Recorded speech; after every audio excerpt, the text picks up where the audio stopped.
¿Los milagros son falsos? Spinoza explica cómo te engañan con lo sobrenatural. ¿Alguna vez te has preguntado por qué algunas personas afirman haber presenciado milagros mientras otras jamás los experimentan? ¿Es posible que lo que llamamos milagro sea simplemente el nombre que le damos a nuestra propia ignorancia? En un mundo donde millones buscan desesperadamente señales divinas, donde las redes sociales se inundan de imágenes de vírgenes que lloran sangre, donde multitudes se reúnen para presenciar apariciones sobrenaturales, ¿no es curioso que estos fenómenos ocurran precisamente en comunidades predispuestas a creer en ellos? Imagina por un momento el Ámsterdam del siglo XVII. Una ciudad próspera, cosmopolita, refugio de judíos sefardíes que habían huido de la persecución en España y Portugal. Entre ellos, la familia Spinoza, comerciantes respetados dentro de la comunidad. Su hijo, Baruch, un joven brillante educado en la tradición judía, comienza a frecuentar círculos intelectuales donde conoce las nuevas ideas científicas de Descartes y Galileo. ¿Qué pasaría si este joven empezara a cuestionar no solo los milagros bíblicos sino la misma idea de lo sobrenatural? Lo que sucedió fue uno de los escándalos filosóficos más importantes de la historia occidental. Con apenas 24 años, Baruch Spinoza fue excomulgado mediante un herem, la forma más severa de excomunión en la tradición judía. El decreto, que aún se conserva, prohibía a cualquier miembro de la comunidad acercarse a menos de 4 codos de él, leer sus escritos o incluso pronunciar su nombre. ¿Qué ideas podían ser tan peligrosas como para merecer semejante castigo? ¿Por qué el pensamiento de un solitario pulidor de lentes provocó tanto temor entre las autoridades religiosas y políticas de su tiempo? Hoy vamos a sumergirnos en el pensamiento revolucionario de Spinoza sobre los milagros y lo sobrenatural. Y quizás, al final de este recorrido, descubramos que lo verdaderamente milagroso no son las excepciones al orden natural, sino nuestra capacidad para comprender ese orden. ¿Quién fue Spinoza y por qué fue tan peligroso?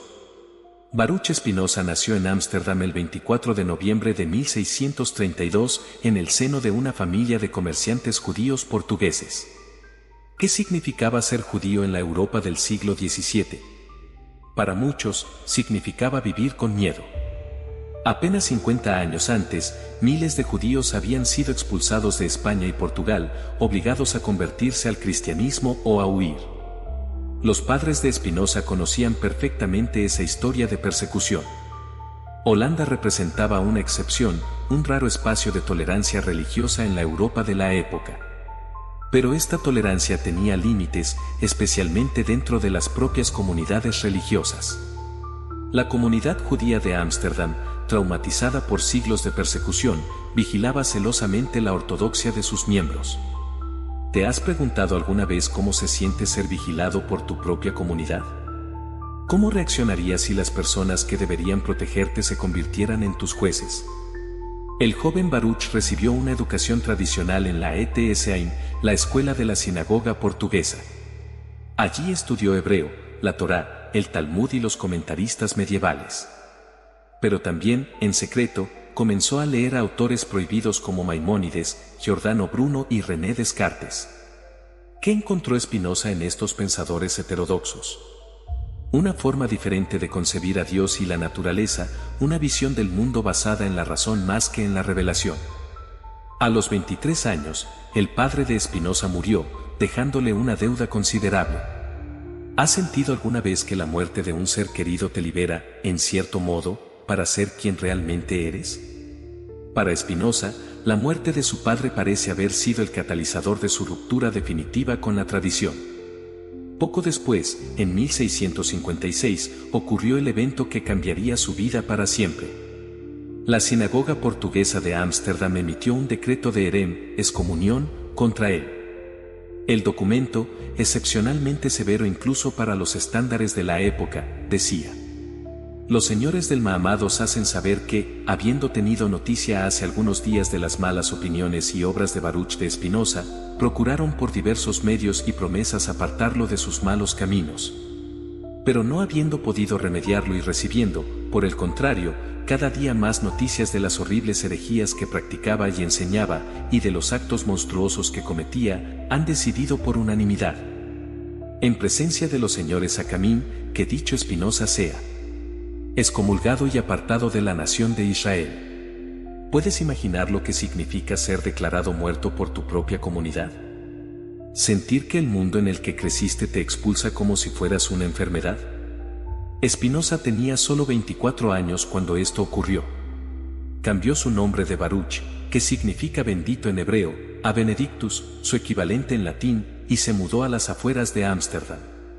¿Cuáles fueron esas horribles herejías que tanto escandalizaron a los rabinos? Los documentos de la época no lo especifican, pero sus obras posteriores nos dan pistas claras. Spinoza había llegado a la conclusión de que Dios no era un ser trascendente y personal que intervenía en el mundo, sino que Dios y la naturaleza eran exactamente lo mismo, Deus ibe natura, Dios, o sea, la naturaleza. Un Dios que es idéntico a la naturaleza no puede actuar contra las leyes naturales, por lo tanto, los milagros, entendidos como violaciones del orden natural, son lógicamente imposibles. Esta idea era revolucionaria y peligrosa por varias razones.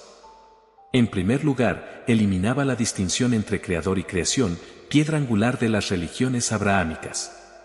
¿Has considerado alguna vez lo que significaría que no hubiera un Dios fuera del universo, sino que el universo mismo, con todas sus leyes naturales, fuera lo divino? Esta visión panteísta socavaba siglos de teología tradicional.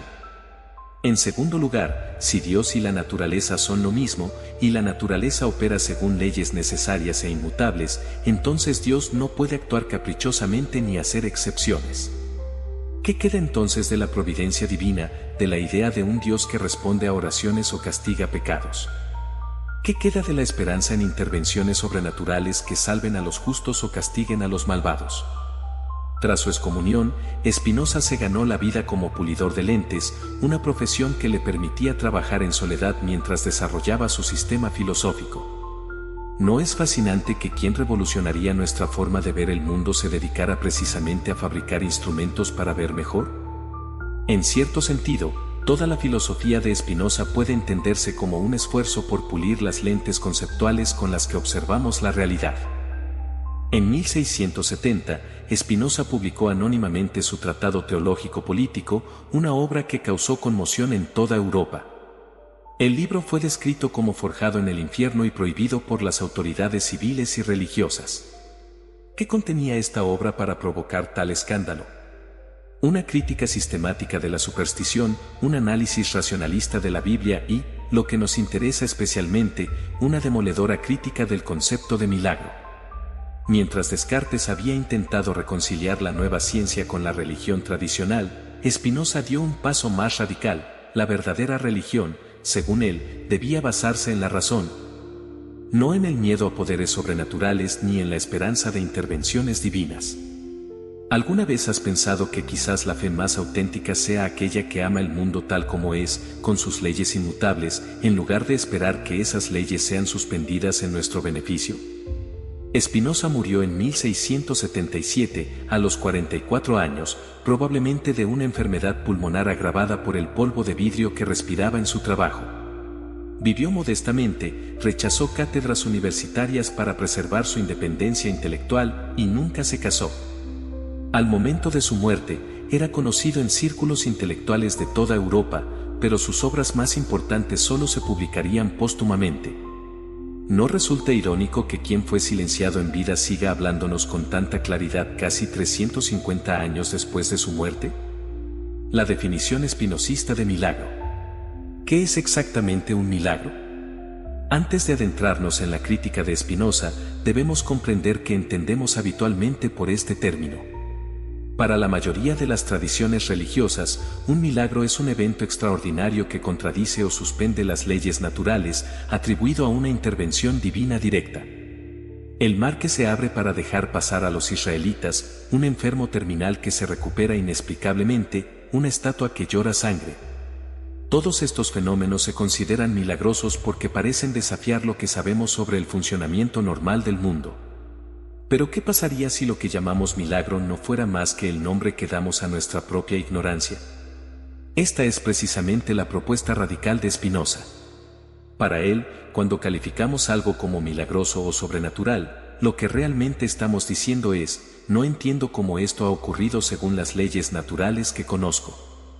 En el capítulo 6 de su Tratado Teológico-Político, Spinoza escribe: un milagro no es más que un evento cuya causa natural no podemos explicar por el ejemplo de otra cosa familiar. Por lo tanto, un milagro es solo un evento que sobrepasa, o que creemos que sobrepasa, nuestra comprensión. ¿Has notado cómo lo que una vez se consideró milagroso deja de serlo cuando la ciencia avanza? Los eclipses, que en tiempos antiguos se interpretaban como señales divinas, hoy pueden predecirse con exactitud matemática.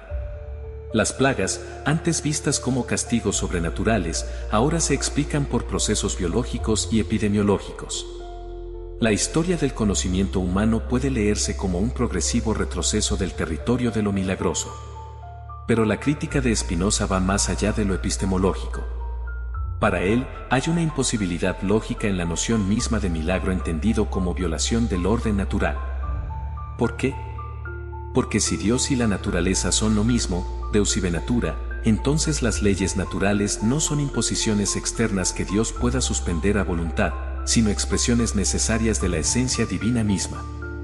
Imagina por un momento que eres un autor escribiendo una novela. Dentro de esa novela, has establecido ciertas reglas para tu mundo ficticio, la gravedad funciona de cierta manera, los personajes tienen determinadas limitaciones, etc.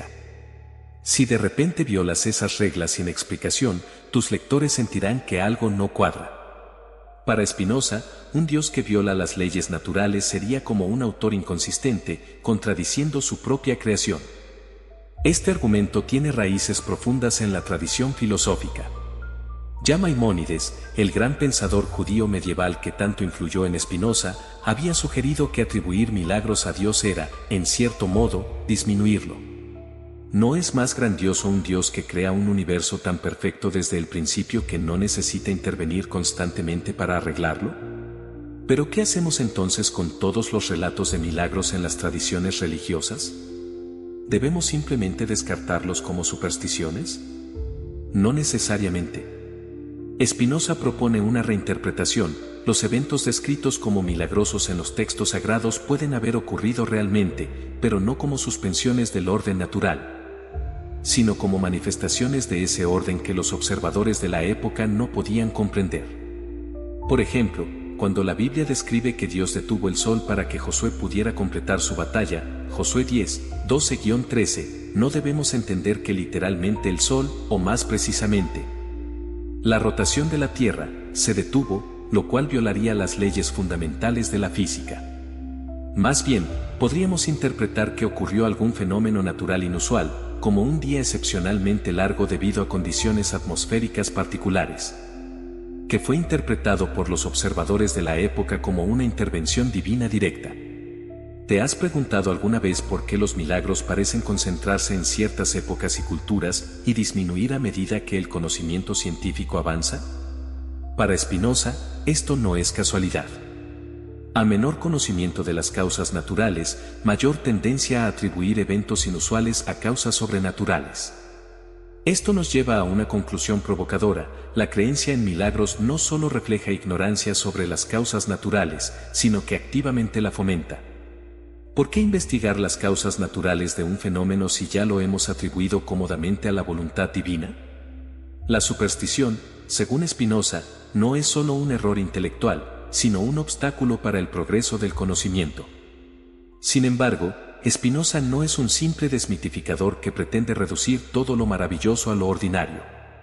Para él, comprender las leyes naturales no disminuye el asombro, sino que lo transforma. ¿No es acaso más asombroso un universo que funciona según leyes inteligibles que un caos donde todo puede suceder por intervención sobrenatural?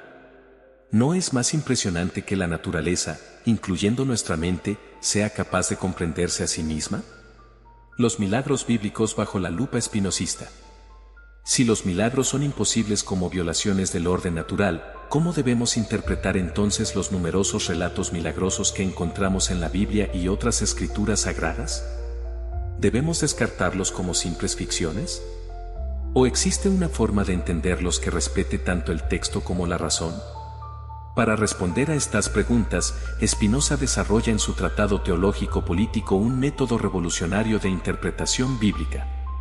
En lugar de asumir que la Biblia es la palabra literal de Dios, propone estudiarla como un documento histórico, escrito por autores humanos en contextos históricos específicos.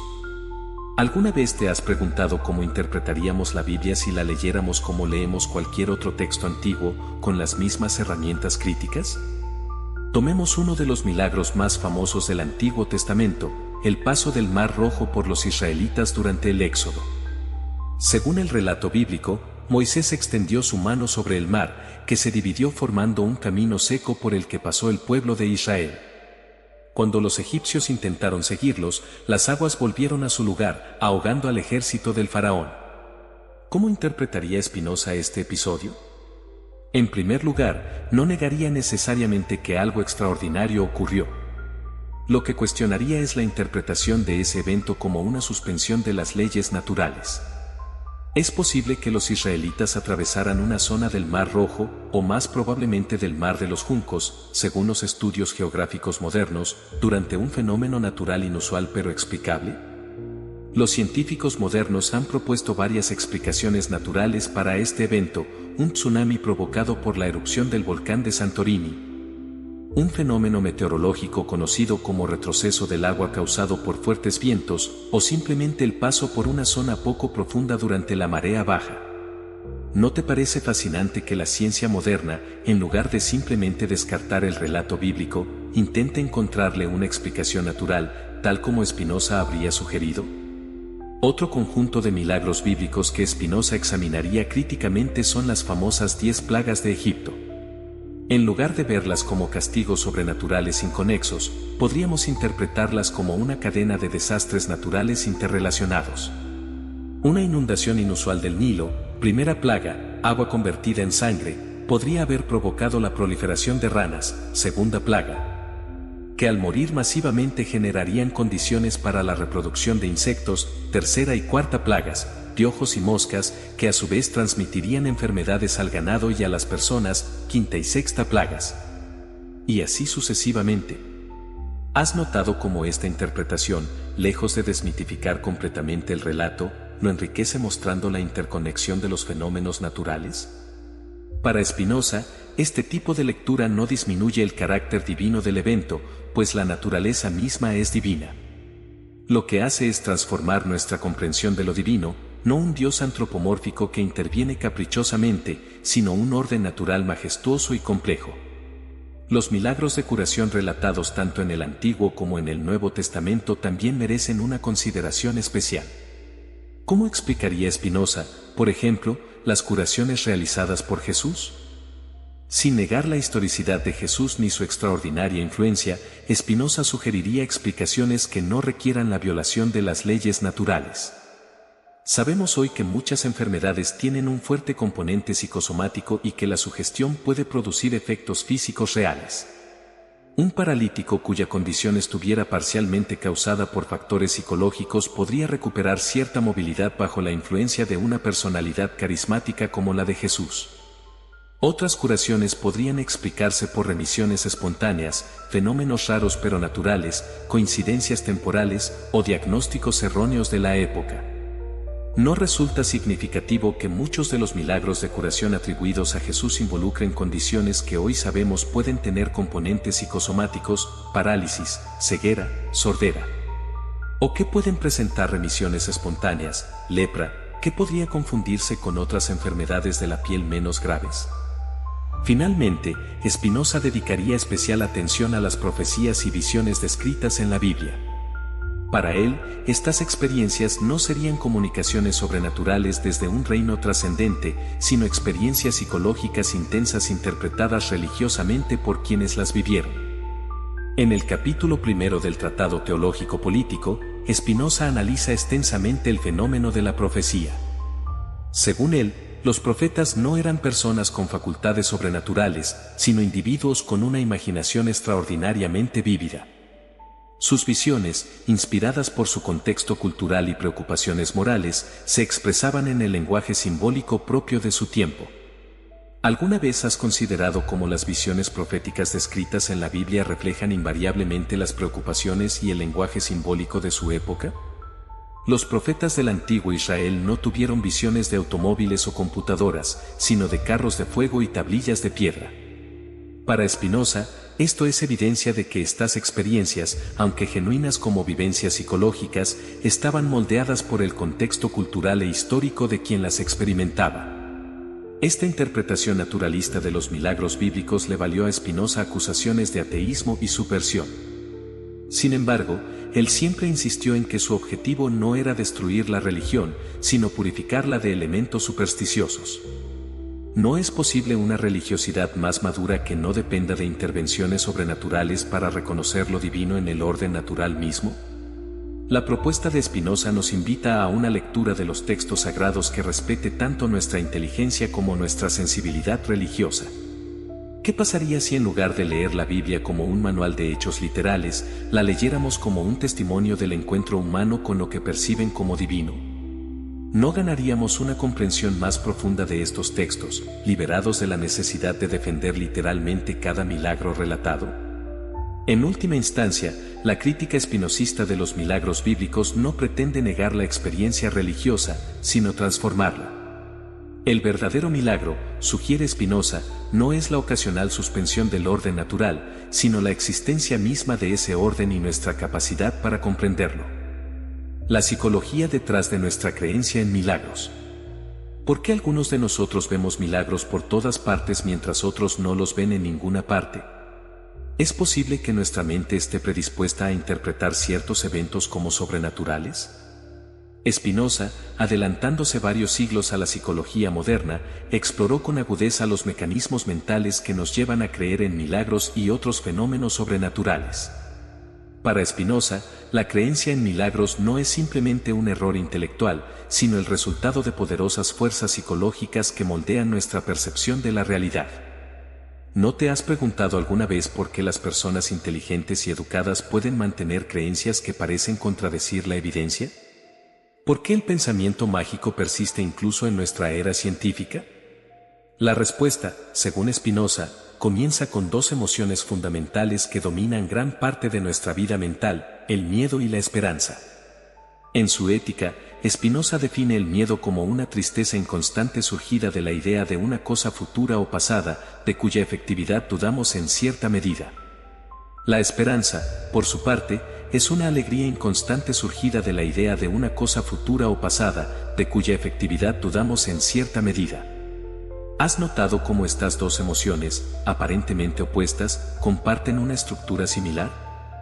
Ambas implican incertidumbre sobre eventos que no podemos controlar. Y precisamente esta incertidumbre es el caldo de cultivo perfecto para interpretaciones sobrenaturales. Piénsalo, ¿cuándo somos más propensos a buscar señales divinas o intervenciones sobrenaturales? Cuando enfrentamos circunstancias que nos generan profundo miedo, una enfermedad grave, una crisis financiera, una guerra, o cuando albergamos intensas esperanzas, recuperar la salud, conocer al amor de nuestra vida, conseguir un trabajo soñado. En estos momentos de vulnerabilidad emocional, nuestra mente busca desesperadamente patrones, significados, cualquier indicio de que no estamos a merced del azar. En el Tratado Teológico Político, Spinoza lo expresa con contundencia: la superstición nace del miedo, se mantiene por el miedo y al miedo vuelve. ¿No es revelador que las culturas con mayor inseguridad material tiendan a reportar más experiencias sobrenaturales? ¿Que los milagros proliferen especialmente en tiempos de crisis y calamidades? Pero el miedo y la esperanza no actúan solos. Una vez que estamos predispuestos emocionalmente a ver lo sobrenatural, otros mecanismos psicológicos entran en juego para reforzar esta tendencia. Uno de los más poderosos es lo que hoy llamaríamos sesgo de confirmación, la tendencia a notar y recordar información que confirma nuestras creencias previas, mientras ignoramos o desestimamos lo que las contradice. Imagina a alguien que cree firmemente en la eficacia de la oración para curar enfermedades. Cuando reza por alguien y esa persona se recupera, ve una confirmación de su creencia: la oración funcionó. Pero cuando reza y la persona no mejora, encuentra explicaciones alternativas: no era el plan divino, no rezamos con suficiente fe, Dios tiene otros planes. ¿Te suena familiar este patrón? El resultado es que la creencia en el poder sobrenatural de la oración se mantiene intacta, inmune a la falsación empírica. Spinoza, aunque no utilizaba esta terminología moderna, comprendió perfectamente este mecanismo. En la proposición 49 del libro 2 de la Ética escribe: en la mente no se da ninguna abolición, o sea, afirmación y negación, aparte de aquella que implica la idea en cuanto que es idea. En lenguaje contemporáneo, nuestras creencias previas determinan cómo interpretamos la nueva información, no al revés. ¿Has observado cómo las personas que creen firmemente en milagros parecen encontrarlos por todas partes, mientras que los escépticos no los ven en ninguna parte? ¿No es curioso que los milagros religiosos tiendan a ocurrir precisamente dentro de las tradiciones que los esperan y reconocen? Otro error cognitivo que Spinoza identificó es lo que hoy llamamos la falacia post hoc, ergo propter hoc, después de esto, por lo tanto a causa de esto. Tendemos a asumir que si un evento ocurre después de otro, el primero causó el segundo. Recé para que mi cáncer desapareciera y una semana después los médicos no encontraron rastro del tumor, por lo tanto, la oración causó la curación. Esta inferencia causal ignoraría otros factores relevantes, como tratamientos médicos previos o la posibilidad de una remisión espontánea. Para Spinoza, este tipo de razonamiento es particularmente problemático porque confunde la ignorancia de las causas reales con el conocimiento de una causa sobrenatural. En la proposición 36 del apéndice al libro y de la Ética, escribe: los hombres suponen comúnmente que todas las cosas de la naturaleza actúan, al igual que ellos mismos, por razón de un fin. E incluso tienen por cierto que Dios mismo dirige todas las cosas hacia un cierto fin, pues dicen que Dios ha hecho todas las cosas con vistas al hombre y ha creado al hombre para que le rinda culto. ¿No es esto exactamente lo que hacemos cuando atribuimos a intervención divina la curación de una enfermedad o la supervivencia a un accidente? Suponemos que Dios actúa con vistas a nosotros, como un agente que responde a nuestras súplicas o necesidades personales. Para Spinoza, esta es una proyección antropomórfica que dice más sobre nuestra psicología que sobre la realidad. Un tercer factor psicológico que explica nuestra propensión a creer en milagros es el poder de las narraciones testimoniales.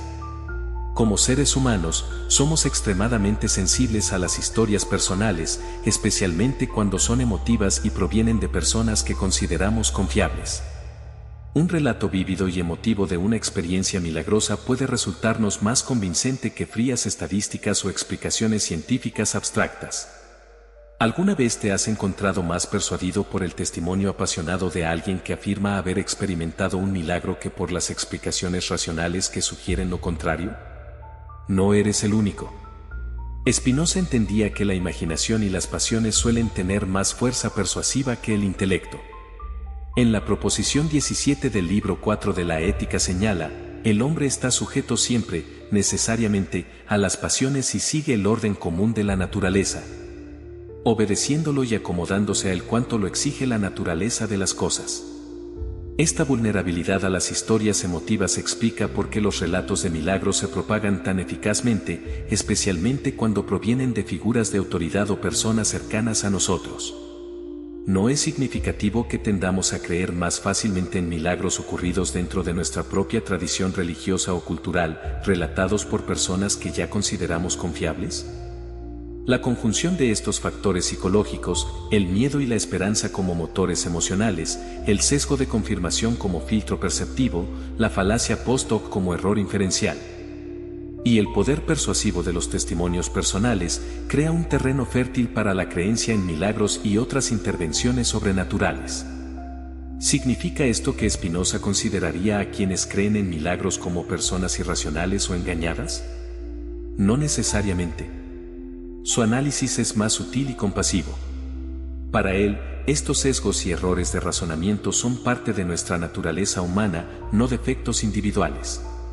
Como escribe en el prefacio del libro 3 de la Ética, nada ocurre en la naturaleza que pueda atribuirse a un defecto suyo, pues la naturaleza es siempre la misma, y es siempre la misma, en todas partes.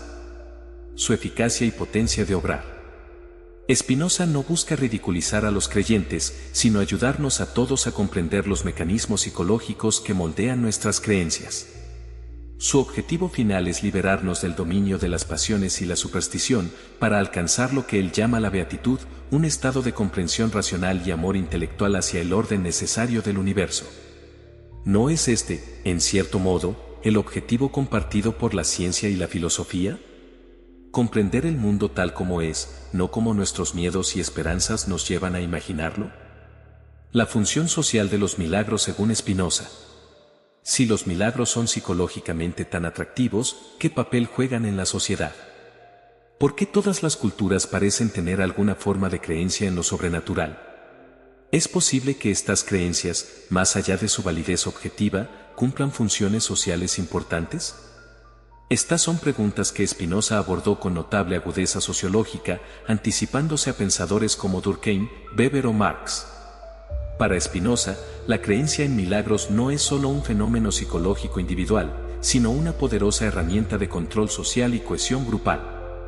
En el prefacio del Tratado Teológico Político, Spinoza identifica el mecanismo fundamental, el gran secreto del régimen monárquico y su máximo interés consisten en mantener engañados a los hombres y en disfrazar, bajo el especioso nombre de religión, el miedo con el que se los quiere controlar, a fin de que luchen por su esclavitud como si se tratara de su salvación.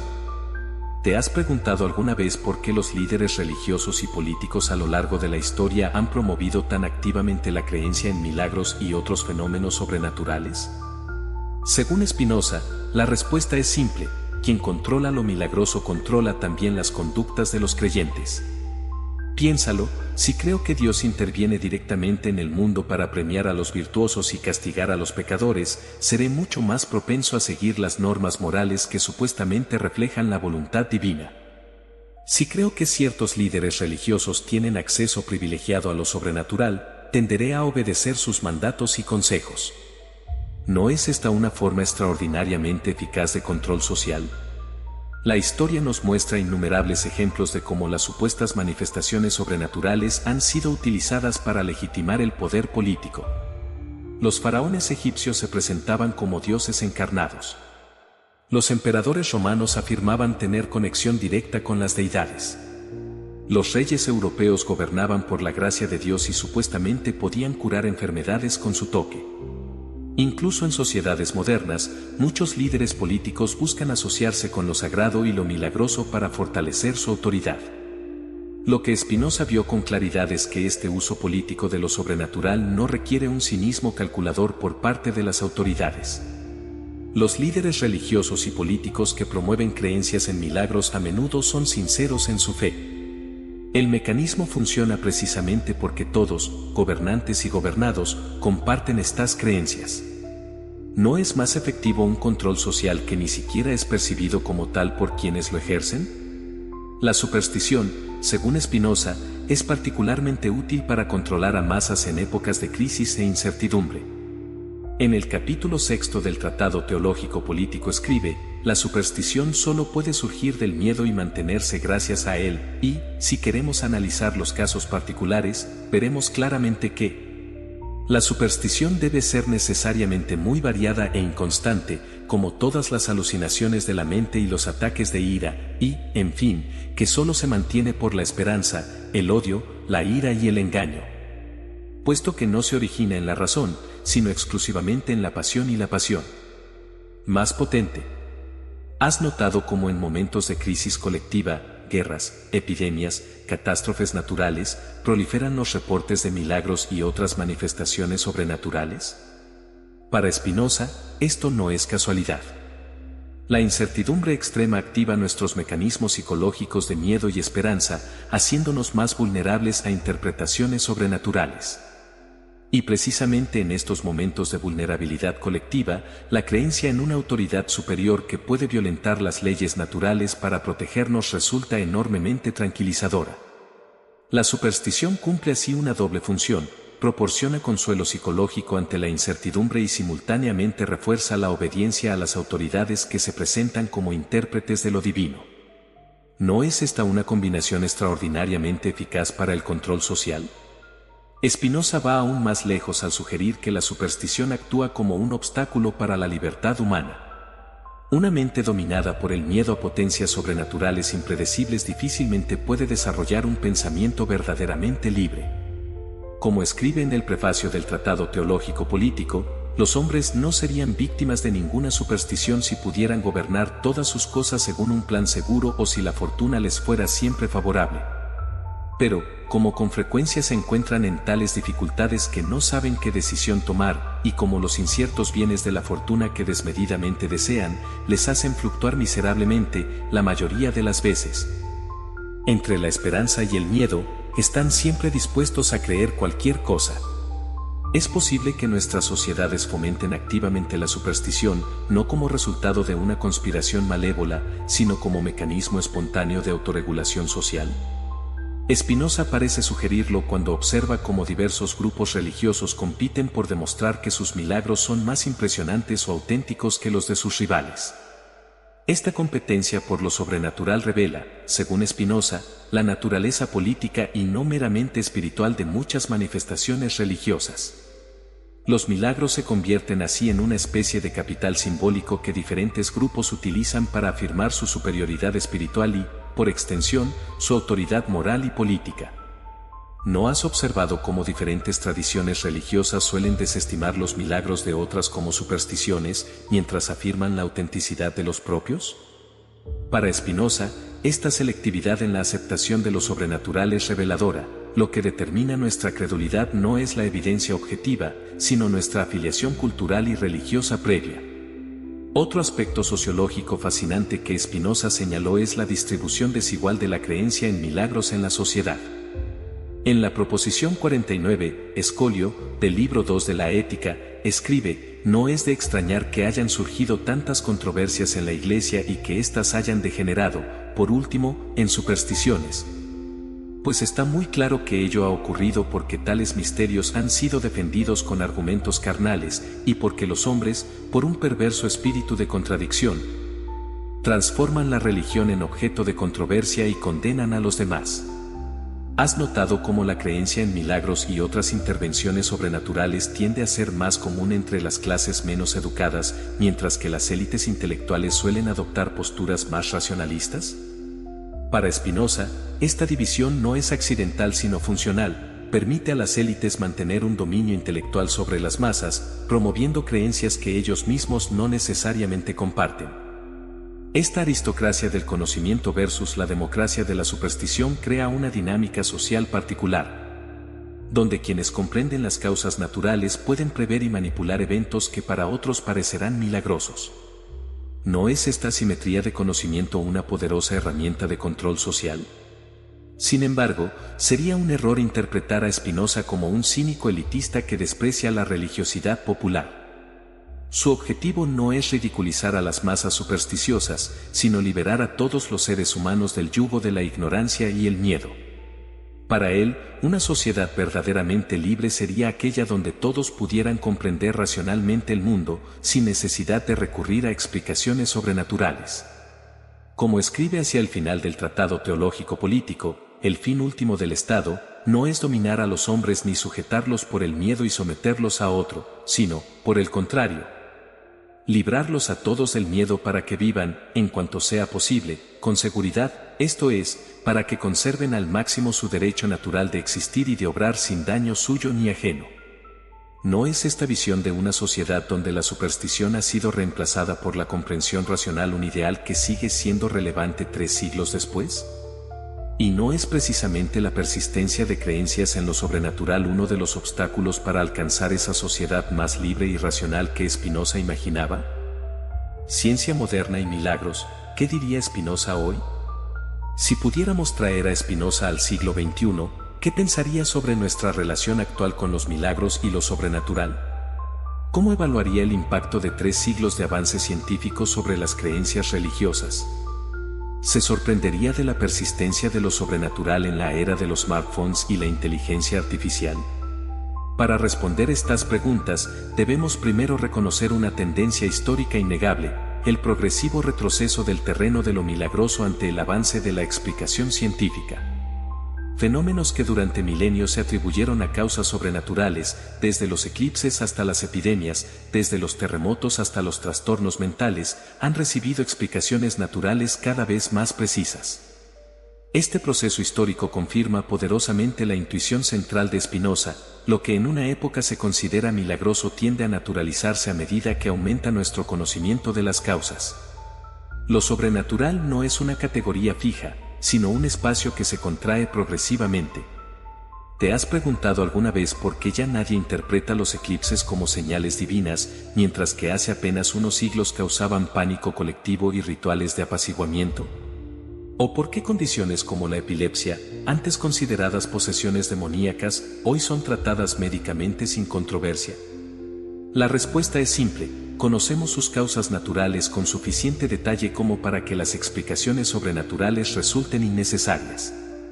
Sin embargo, este retroceso de lo sobrenatural no ha sido absoluto ni uniforme. Ciertos ámbitos de la experiencia humana siguen siendo terreno fértil para interpretaciones milagrosas, especialmente allí donde nuestro conocimiento sigue siendo parcial o donde intervienen factores complejos y difíciles de controlar. La salud y la enfermedad constituyen uno de estos ámbitos persistentes de lo aparentemente milagroso. ¿Por qué tantas personas, incluso en sociedades altamente medicalizadas, siguen atribuyendo curaciones a intervenciones divinas? ¿Por qué los santuarios de curación milagrosa como Lourdes siguen recibiendo millones de peregrinos cada año? Para Spinoza, la respuesta radicaría en la complejidad intrínseca de los procesos biológicos y en nuestra limitada comprensión de los mismos. Cuando los médicos no pueden explicar una recuperación inesperada, muchos encuentran consuelo y sentido en atribuirla a una intervención sobrenatural. Remisión espontánea es simplemente el nombre que la medicina moderna da a lo que no puede explicar completamente, exactamente como Spinoza habría predicho. No resulta significativo que las curaciones milagrosas tiendan a concentrarse en condiciones con alta variabilidad de resultados, como ciertos tipos de cáncer o en trastornos con fuerte componente psicosomático. Y no es revelador que prácticamente nunca veamos milagros en casos como regeneración de miembros amputados o reversión inmediata de síndrome de Down, condiciones cuya imposibilidad desde mecanismos naturales conocidos es absoluta. Los estudios científicos sobre la efectividad de la oración para la curación ofrecen otro ángulo fascinante para nuestra hipotética conversación con Spinoza. Desde los años 1980, diversos estudios han intentado evaluar si la oración intercesora tiene efectos measurables en la recuperación de pacientes. Los resultados han sido inconsistentes en el mejor de los casos y francamente negativos en los estudios metodológicamente más rigurosos. Un metaanálisis publicado en 2006 en el Journal of Clinical Psychology examinó 17 estudios sobre oración intercesora, concluyendo que no hay evidencia de que la oración afecte a las personas por las que se ora. El estudio Study of the Therapeutic Effects of Intercessory Prayer, publicado ese mismo año, incluso encontró tasas ligeramente mayores de complicaciones entre pacientes cardíacos que sabían que se estaba rezando por ellos, posiblemente debido al estrés adicional de sentir que su condición era tan grave como para requerir ayuda sobrenatural. ¿Qué diría Spinoza sobre estos resultados? Probablemente los vería como una confirmación de su postura: si la oración funcionara como una intervención sobrenatural que viola las leyes naturales, debería producir efectos consistentes y measurables, independientes de factores como las expectativas del paciente o la calidad de su atención médica. La ausencia de tales efectos consistentes sugiere que cualquier beneficio de la oración probablemente proviene de factores psicológicos naturales como el efecto placebo o la reducción del estrés. Pero quizás el desarrollo científico que más habría interesado a Spinoza es el surgimiento de la neuroteología, el estudio de las bases cerebrales de las experiencias religiosas y místicas. Utilizando tecnologías como la resonancia magnética funcional, fMRI, y la tomografía por emisión de positrones, PET. Investigadores como Andrew Newberg han identificado patrones de actividad cerebral asociados con estados meditativos profundos y experiencias místicas intensas.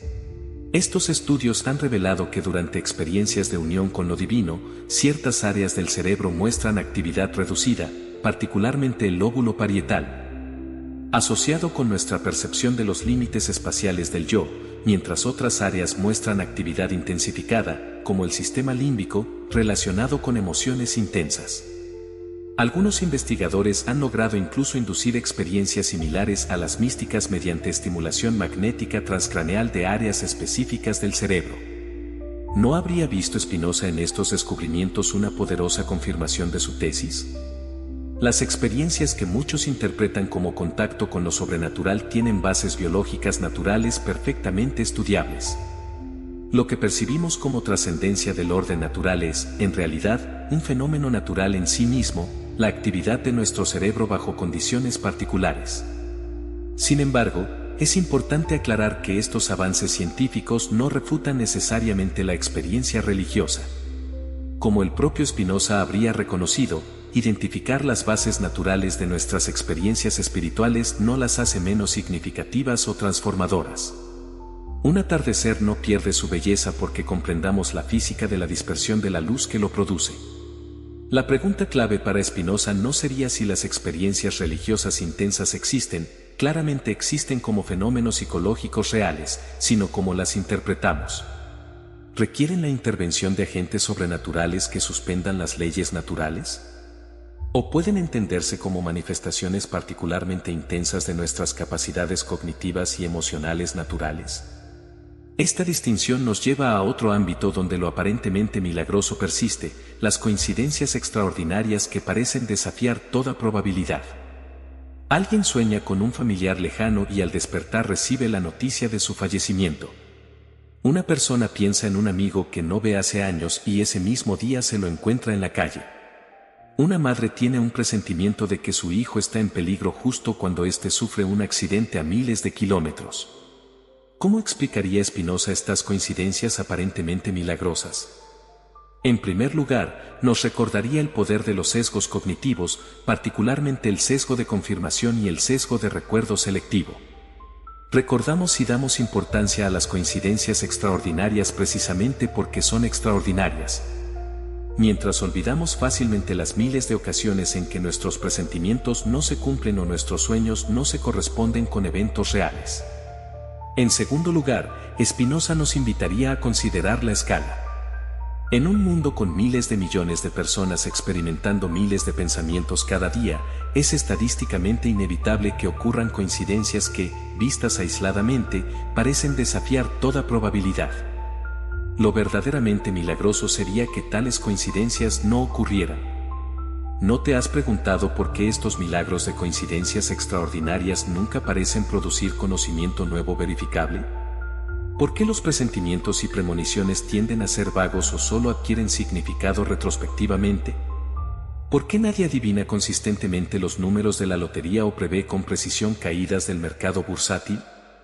La respuesta, diría Spinoza, es que estas experiencias no representan acceso a información sobrenatural, sino el funcionamiento normal, aunque a veces sorprendente, de nuestras capacidades cognitivas naturales.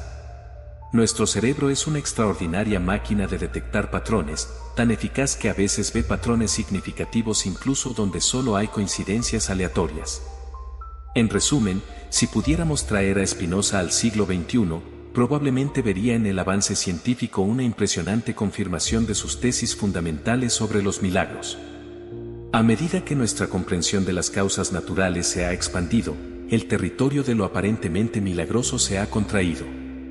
Los fenómenos que aún interpretamos como sobrenaturales tienden a concentrarse precisamente en aquellas áreas donde nuestro conocimiento sigue siendo limitado o donde intervienen factores psicológicos complejos. Sin embargo, Spinoza quizás se sorprendería de la persistencia de creencias sobrenaturales incluso entre personas educadas en sociedades científicamente avanzadas. ¿Cómo es posible que en la era de los smartphones y el genoma humano secuenciado, millones de personas sigan creyendo en milagros, fantasmas, ángeles y otras entidades sobrenaturales? La respuesta, sugeriría Spinoza, es que la ciencia ha avanzado inmensamente en responder al cómo de los fenómenos naturales, pero sigue dejando sin respuesta satisfactoria el porqué existencial que muchos buscan en la religión. Y mientras nuestra comprensión científica del mundo supere nuestra capacidad emocional para integrarnos en él sin narrativas trascendentes, lo sobrenatural seguirá ocupando un espacio en nuestra experiencia colectiva. ¿No es esta persistencia de lo sobrenatural en plena era científica un testimonio de lo profundamente arraigados que están en nuestra psicología los mecanismos que Spinoza identificó hace más de 3 siglos? Voy a desarrollar en profundidad los capítulos 7, 8 y la conclusión del guión sobre Spinoza y los milagros, incorporando preguntas retóricas para generar mayor engajamiento, manteniendo el español latino y eliminando las referencias a capítulos, música y elementos de edición. Críticas al enfoque espinosista de los milagros. ¿Es realmente posible explicarlo todo desde la razón como proponía Spinoza? A pesar de la elegancia y coherencia del sistema espinosista, numerosas voces se han alzado señalando sus posibles limitaciones. La confianza casi inquebrantable que Spinoza depositaba en la capacidad humana para explicar racionalmente todo fenómeno podría considerarse, paradójicamente, tan dogmática como la fe ciega en lo sobrenatural. ¿No estaremos simplemente sustituyendo una forma de dogmatismo por otra? Los críticos nos invitan a considerar si acaso existen límites inherentes a nuestro conocimiento, fronteras que la razón humana, por su propia naturaleza finita, jamás podrá traspasar. ¿Y qué hay de la trascendencia? Al identificar a Dios con la naturaleza misma, Spinoza elimina por completo la posibilidad de algo que trascienda lo natural. Pero, ¿no es precisamente esta trascendencia el núcleo de la experiencia religiosa para millones de personas? Incontables tradiciones espirituales a lo largo de la historia humana han sostenido que lo divino no puede reducirse a lo meramente natural, sino que lo excede fundamentalmente.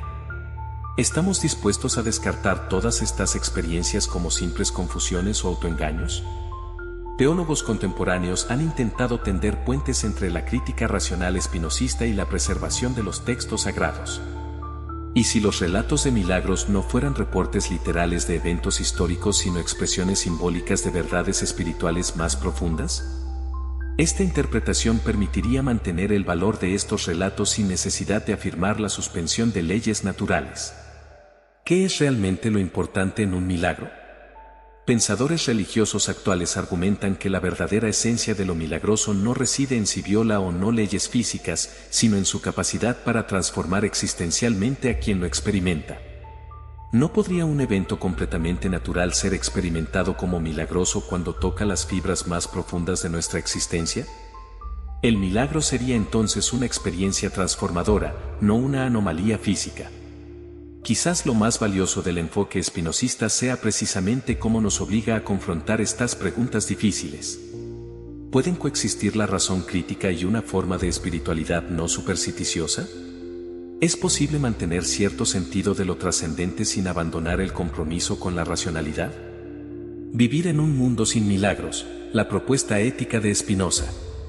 ¿Qué queda cuando abandonamos la creencia en milagros como intervenciones sobrenaturales?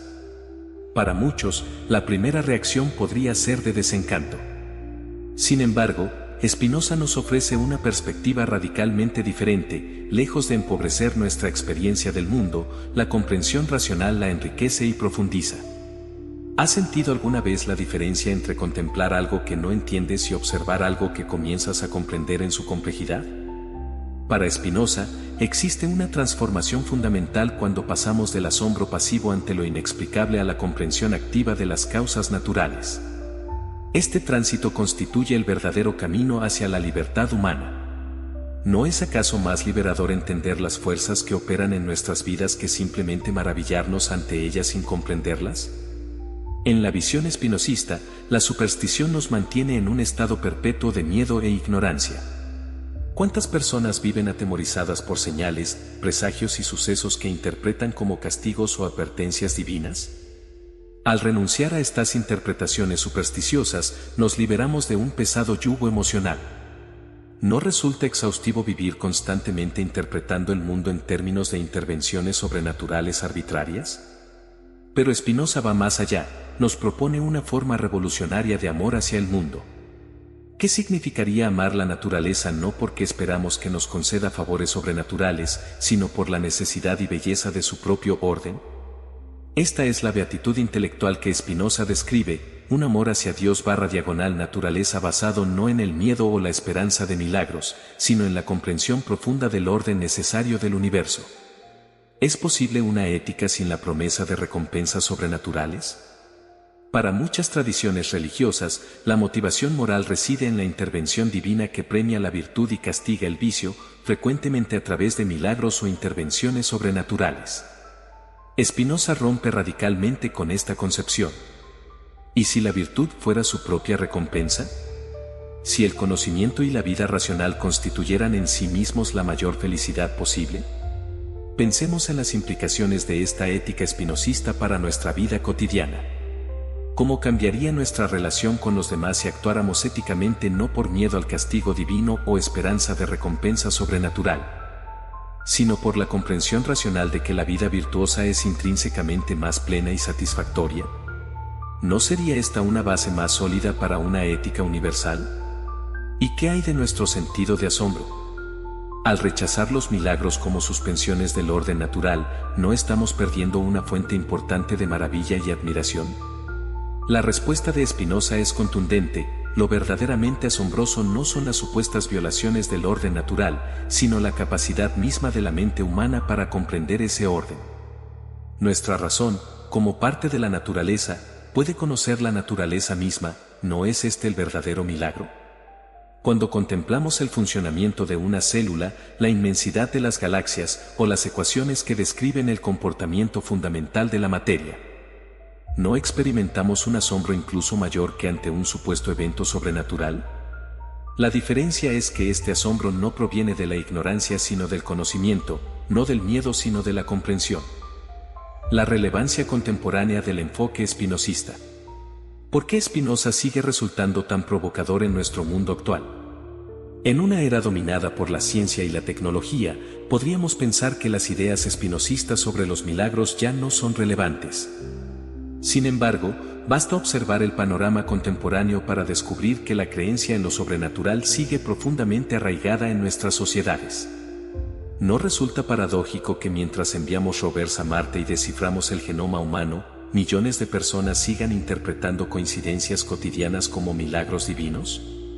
Esta contradicción revelaría, según la perspectiva espinosista, que el avance tecnológico no garantiza por sí mismo una transformación en nuestra forma de comprender el mundo. ¿Qué diría Spinoza sobre los milagros virales que inundan nuestras redes sociales? Imágenes de supuestas apariciones religiosas en tostadas o manchas de humedad, curaciones inexplicables o coincidencias interpretadas como señales divinas circulan diariamente generando millones de reacciones. ¿No es este fenómeno una confirmación contemporánea de las observaciones espinosistas sobre nuestra tendencia a interpretar lo que no comprendemos como sobrenatural? El auge de movimientos pseudocientíficos y teorías conspirativas también podría analizarse desde una perspectiva espinosista. ¿No representan estos fenómenos nuevas formas de superstición disfrazadas de racionalidad? Cuando atribuimos eventos complejos a fuerzas ocultas o conspiraciones globales, ¿no estamos repitiendo el mismo patrón que Spinoza identificó en la atribución de fenómenos naturales a intervenciones divinas? Por otro lado, ¿qué podemos decir de las tensiones entre ciencia y religión que seguimos presenciando? Debate sobre la enseñanza del evolucionismo versus creacionismo, controversias sobre tratamientos médicos versus curaciones por fe, o discusiones sobre el origen del universo siguen ocupando espacios importantes en nuestra sociedad. ¿No podría el enfoque espinosista ofrecernos herramientas valiosas para navegar estas tensiones sin caer en fundamentalismos de ningún tipo?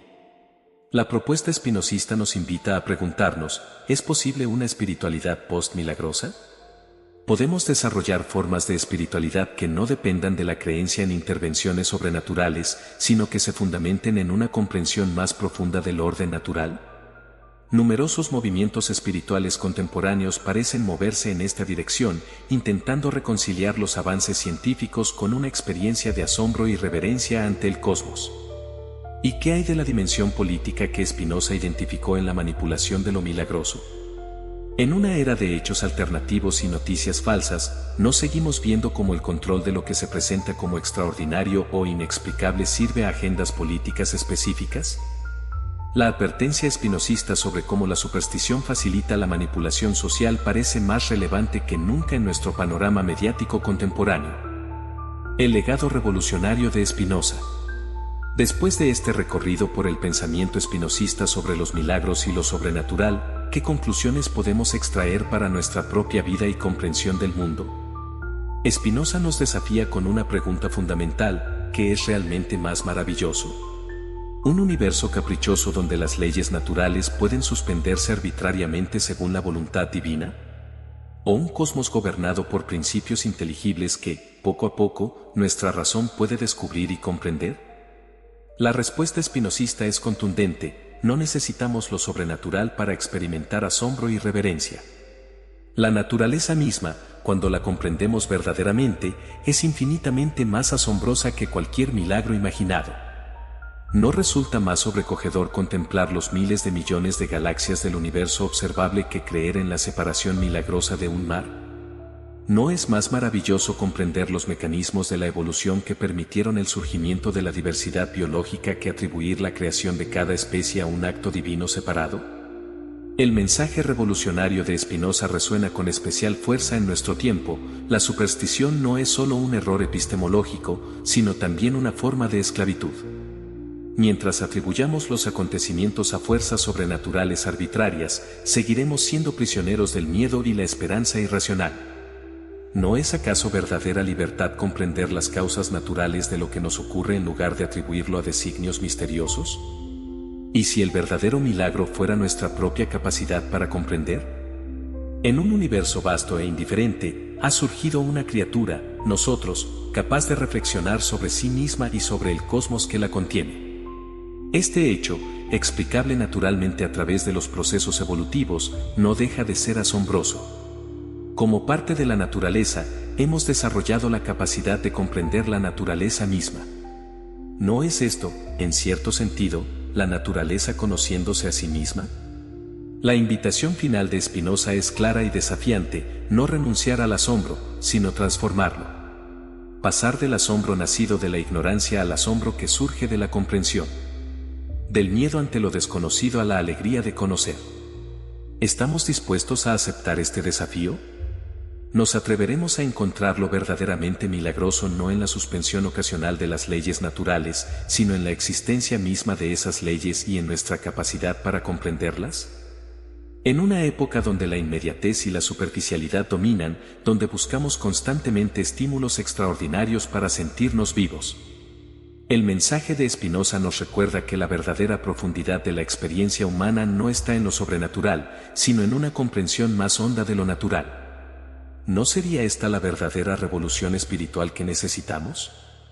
¿Has experimentado alguna vez algo que consideraste milagroso? ¿Te has preguntado si tu interpretación estaba influenciada por el miedo, la esperanza o el desconocimiento de las causas naturales? ¿O quizás has sentido ese otro tipo de asombro, el que surge no de la ignorancia sino del conocimiento, al contemplar la vastedad del cosmos o la complejidad de la vida? El legado de Spinoza nos invita a hacernos estas preguntas, no para disminuir nuestra experiencia del mundo, sino para profundizarla. Porque quizás, como él sugirió hace más de 3 siglos, el camino hacia la verdadera libertad comienza por comprender, no por maravillarse.